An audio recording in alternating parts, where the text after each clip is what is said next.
Hello everyone and welcome to Knox Tutorials. Today I will show you some basics of Windows 8. First of all is that it is not quite different from Windows 7. But still, there are some features that are different from Windows 7. So without wasting time, let's take a round on Windows 8 features that are changed from the last one.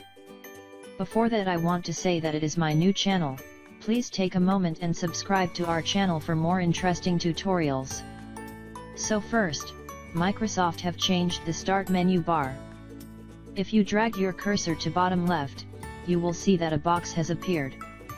If you click that, you will see that the menu bar have covered the whole screen. This is one of the new features of Windows 8. You will see that new icons or apps have appeared like Camera, Weather app, etc. If you right-click anywhere on this menu bar, then you will see that an option has appeared named All Apps. If you click on that, you will be able to see all your applications at a single place. That's a very cool and useful feature, I guess. Let me know in the comment section below how do you like it. But for now, let's move on to the next feature.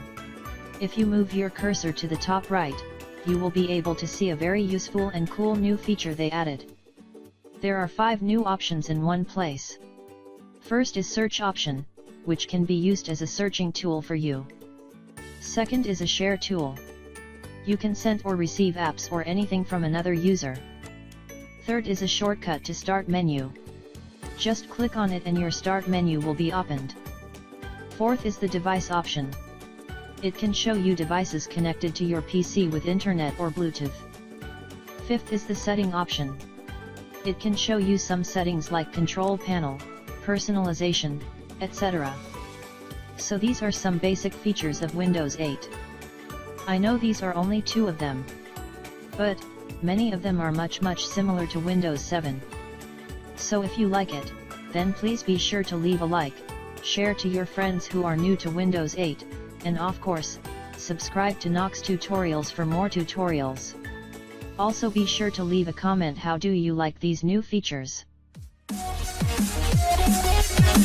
be right back.